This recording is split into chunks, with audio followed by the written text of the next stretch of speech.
everyone, and welcome to another episode of the Private Investigator Advice Podcast. My name is Andrew. I will be your host today. This is episode 109. We will be talking about personal development for private investigators and why it's important. I'm super passionate about this because I think there are some misconceptions about growing in this industry, and I want to kind of provide a different perspective that you may not have heard in the private investigation realm. Before I get into that, I want to talk to you about two different things. Three things. First thing I want you to do is I want you to click subscribe if you're watching this on YouTube, or if you're watching this on, listen to this on a podcast. Make sure you subscribe, and if you wouldn't mind giving a review of the podcast, that'd be amazing. I'd totally appreciate that. For YouTubers, give this a thumbs up if you found it valuable. The second thing I want to share is, if you haven't already heard about it, I wrote a book. It's called Want to Become a Private Investigator, Tips and Things I Wish I Would Have Known Before Becoming a Private Investigator.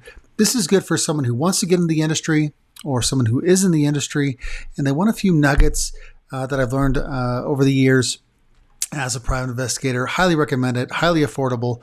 Appreciate you checking that out if you do. And if you buy this, also be sure to give it a 5-star rating if you feel it deserves it on Amazon. The second thing, I also sell a investigator bundle. We sell a surveillance report template. Not only do you get the template in there, and I have a video on how to use it, but also you kind of get an idea of what my report writing was like, because I have a mock report in there for you. There's a retainer example agreement in there. There's worker compensation template, client intake sheet. Get the bundle. You can buy them individually, but you get the bundle, you save a little bit of money. All right. So let's jump into this personal development podcast. So like I said, or maybe I didn't say, I shared a podcast the other day, 16 books for private investigators. I go down this list and I share a mixture of books about private investigation, and I share books about other things that I feel are important.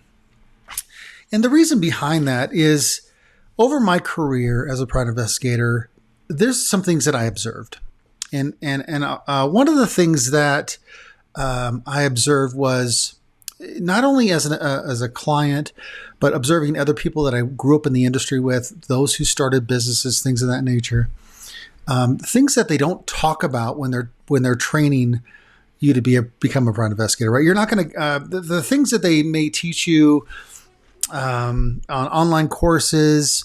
They're going to teach you about the mechanics of, well, this is where you go find this. This is how you do that.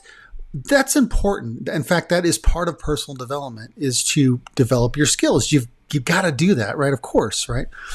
But there's another side of it. So we're going to talk about both. Let's start from this position here. We all come into this, business, or as we get jobs in life, we all come into it with different strengths. Some people are, let's just stay in the private investigation realm. Some people are really good at pretexts. In fact, they enjoy it. They enjoy being creative on their pretexts and their challenges of getting information, right, legally. Some people are excellent at surveillance. Like, they're really good at following people. They, barely ever get burned. They maybe never lose anybody. That's not true. Everybody loses somebody, but they're really good. It happens not very much, right? We have people who are in management who are really good at working with people, building teams, camaraderie, keeping people engaged in the company, building relationships. Some people are really good at that. Some people are really good at mentoring and teaching. So you're going to get the idea. We all come into it with different strengths. I have noticed over my career, and don't take any of this personal. If you feel like I'm speaking to you, I'm not. This is a general conversation that we're having here. The people that I've worked for in the past, not only in investigations, but just, in other jobs, the people who made you feel wanted and important, the people who listened to you, the people who fought for you, those are the people that I worked really hard for. And vice versa, that happened for me when I was managing people in the field. And I didn't master that skill, and I haven't mastered it still, but I'm so much better at it than I was 10 years ago because I'm practicing it.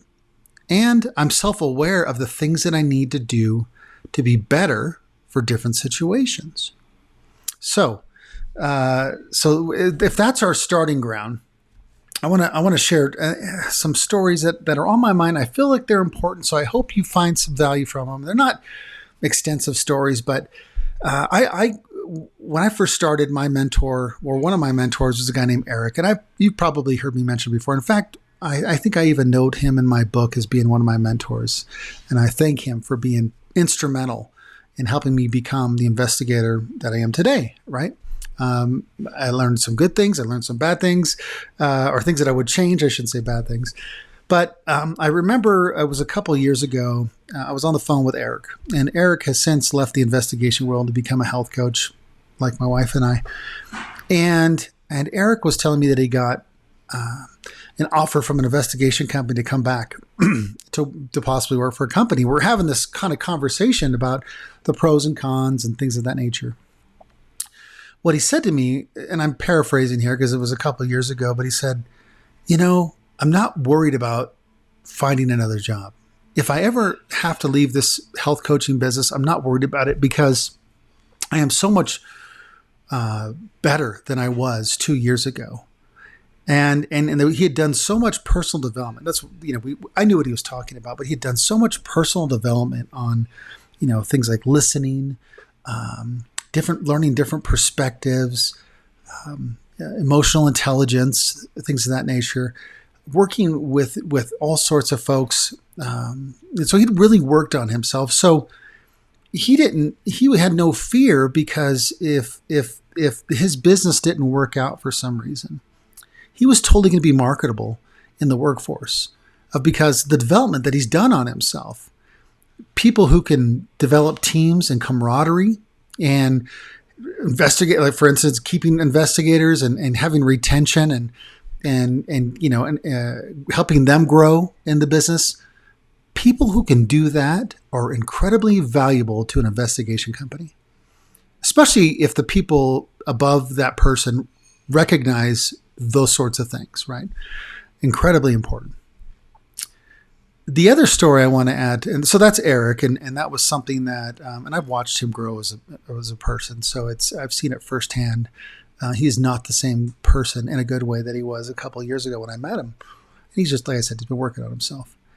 The other person I want to mention is a friend of mine who is a business owner out here in Colorado Springs, and in fact, he's a franchise owner. And we were talking about being passionate about the businesses that we were in, and he had said, and he does window treatments. He owns a business that does like blinds and curtains and window coverings and things of that nature. And he does well. And he says, it's super hard to be passionate about blinds or curtains. He's like, I'm not passionate about that. That doesn't get me up in the morning. But he said, it was an opportunity, but he could do anything. He could sell anything. He could do anything that he wants really in business because of the type of person he is. And Barry's the type of guy who everybody gets along with. He really communicates well. He makes you feel important and cared about. And he's the type of guy that I no matter what he was selling, I would want to buy it from him because he's just such a good guy and good to people. And he's good to me, right? He makes me feel cared about, important, right? And so those are the types of people that I have seen flourish in life. And so even as I reflect on the people that I've worked for in the past, there are people that have been successful that are complete turds, and they need as much personal development as they can get, right? They've succeeded in spite of them being a jerk. But there is also people that I've seen move up within companies because some of these skills are very beneficial to specific positions. So I've stayed with companies only because the manager that I had was so good. The company was not good, but the manager was good. And I would work hard for that manager because we had a relationship and a friendship. The company didn't care about me, but this person did. Hence, therefore, I cared about them and I wanted to do a good job for them because I didn't want to let them down. I didn't want to get them in trouble, right? Of course I did. I had personal pride. But yeah, so that's why I harp on this personal development thing, because I feel like that's what separates somebody. And this is a large spectrum, by the way, a large spectrum of things that fit into personal development. But that's what I think really separates one person from another when it comes to this industry and really being successful, whether you're an employee with an investigation company or a business. So that's our starting ground, okay? And so I'm going to share some books with you that have kind of influenced me in my journey, that helped me move up in the company and actually helped me to build, which I'll talk about later, confidence to start my own business. So a lot of these things influence me, and I know they're going to help influence you as well. So one of the first books that I read that kind of was towards my development, if you guys have ever followed Jim Rohn, I would definitely find him on YouTube and I would just dig into his YouTube videos. But he wrote a book, and he wrote the 12 Pillars. And basically it was a book that kind of shared his philosophies on business and communication and things like that. But he did it in story form. And I read that book and I was really inspired by it. It was a short read, but it was entertaining. But that kind of led me to some other books. And one of the other books that it led me to was How to Win Friends and Influence People. This is an incredibly great book, and let me tell you why. So this was like my first introduction to how to communicate better with people and communication perspective. So not only what I'm saying, but maybe how it's being interpreted or how it's making somebody feel. So let me give you an example. So criticism can hurt people's pride and actually build some resentment towards you, especially if it's done in not the right way. And that was one of the things that this book kind of shared. They shared some stories in there about how different perspectives of how you communicate with other people and how that might make them feel. And that's super important to be aware of as you're communicating. What kind of lasting impression do you leave with people when you talk with them, right? And so, and if you leave good impressions, if you make them feel good after a conversation, that's going to build a better relationship, a better bond between you two, and a better trust. On to the next one, Speed of Trust. Now, guys, all these books that I'm recommending, most of them are in the 16 books for private investigators, but Speed of Trust was another book that had a huge impact on me. I will always share this with you guys because understanding trust is incredibly important in your relationships, in your family, in business, in the people that work for you, the people that you work with. Like if you don't truly understand that, or understand when you have it and when you don't, and how you kind of navigate those waters when you don't have it, to build it, incredibly important. A ton of stories in here, real life examples about trust, how to get it, trust deposits. This will all make sense when you read it. This should be on your nightstand, whether you're a private investigator or not. Definitely check that out. The 5 levels of leadership, I've talked about that before. I'll give you kind of a hint on one of the levels of leadership. The lowest level of leadership is the leadership where people do what you want them to do, only because they're afraid of you or they're afraid of losing their job, which is like positional only. Only because the position you're in are they listening to you. And that is actually like the worst level of leadership to have. So that's just one of them. There's 5 of them. Definitely check out this book. It's definitely insightful, especially if you want to be a leader, or maybe this will give you a better understanding of where you are with the leaders that you're involved with. So maybe your manager or your directors in your company or whatever. Where are they leading you from? Are they leading you from a sense of fear or a different place in leadership? So check that out. And then the last one kind of speaks for itself, is developing the leaders around you.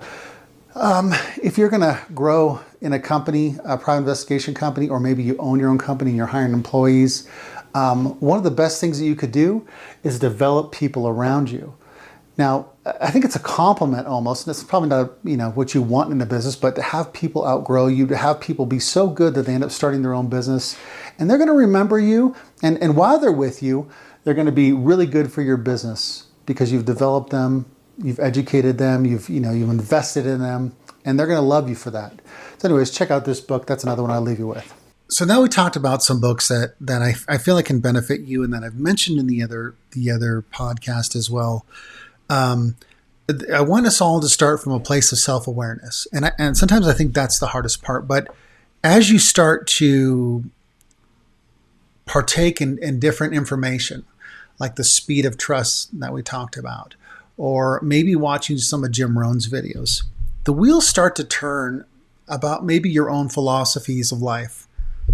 And that's where we have to start from, right? Because when you're self-aware about who you are and what your weaknesses are and what you can do better, right? Because sometimes we just don't know what we don't know.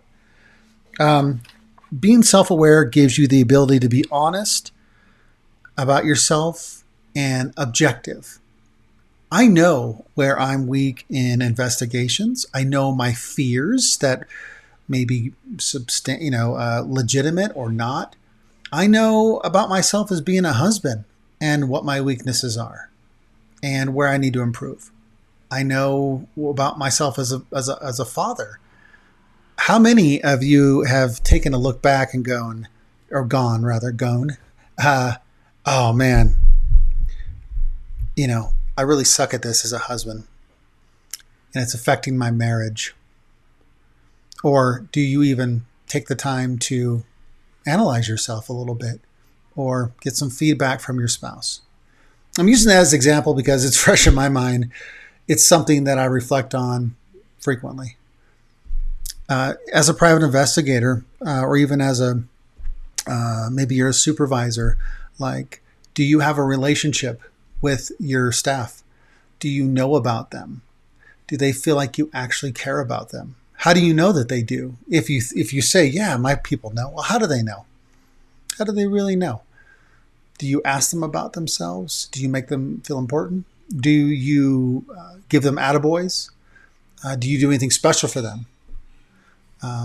Anything like that. So let's kind of get your wheels turning here. So let's be self-aware about where we are. And here's another thing, like about myself, that I'm self-aware, and I have to be careful because some people get really turned off by this about me. So when I'm passionate about something, like I really disagree, so let's just use that as an example. I disagree about a philosophy of life or maybe even investigations. I can get animated and not mad. There's this passion that will come out of me. My voice will have some inflection. And I'll be moving my arms around, and some people will interpret that as me getting angry.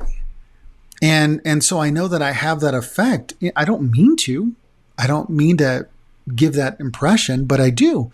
I'm self-aware about it. So I have to be careful. Sometimes in the business that I am in, I have to have my wife relay the message because I know that someone else trusts her more. Isn't that interesting? I know it's going to be better received from my wife than I know that it's going to be received from me. And it can hurt my pride a little bit where, gosh, man, like, what did I do to put myself in a position, or maybe it was many things, right, that eroded trust. And I've learned that, right? And I'm like, well, I just know that my wife's going to be able to say that better than me. So I'm going to ask her to share that. And sometimes you have to be conscious about those things in life or in business. So anyways, we'll leave that at that.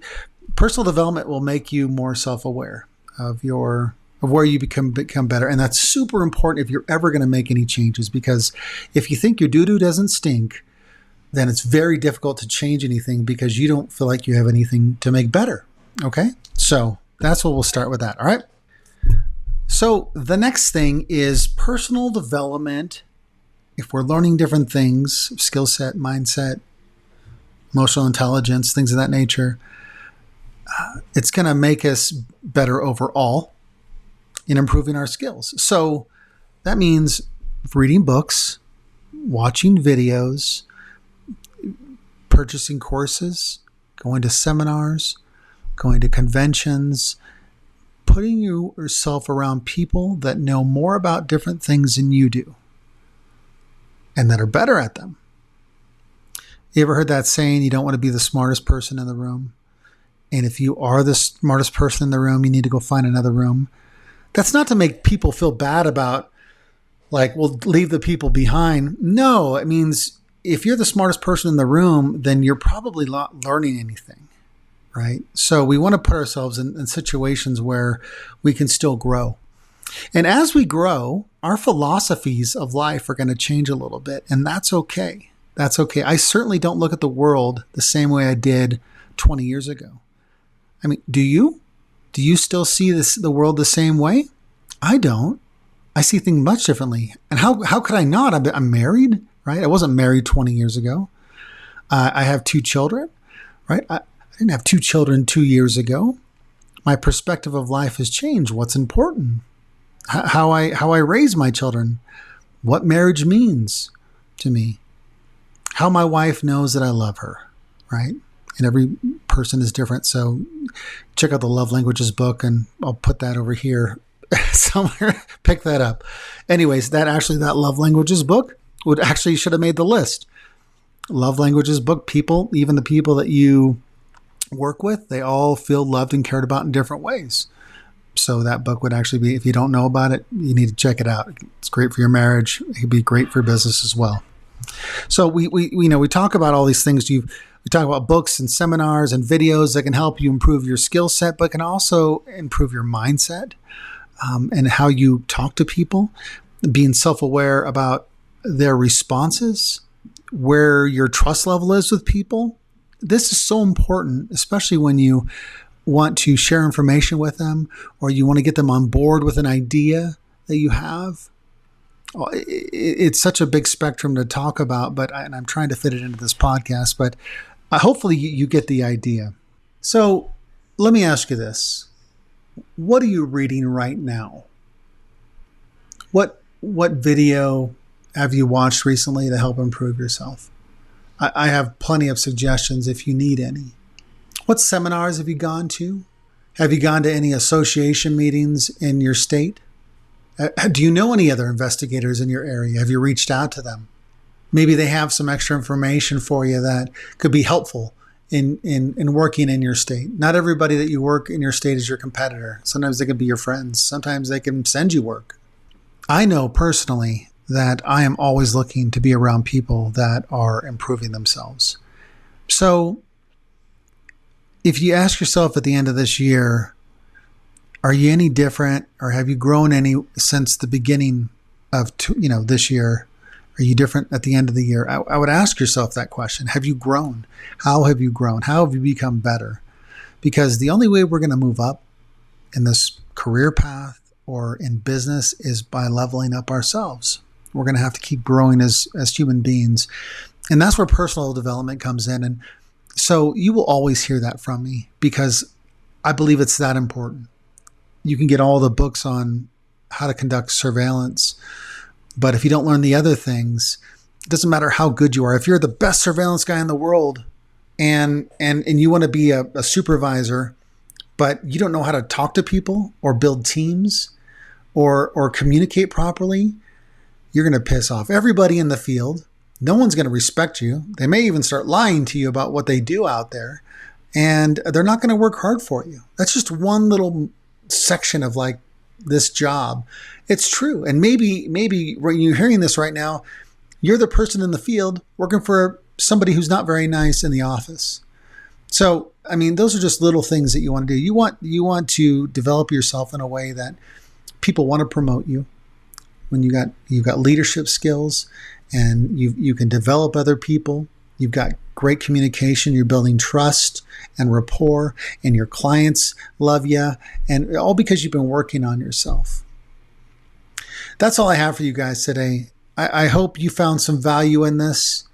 I really enjoyed making it for you. Keep working on yourself. I'm going to keep working on myself so I can provide value to you, and we'll see you on the next one. Thanks, guys, for checking this out.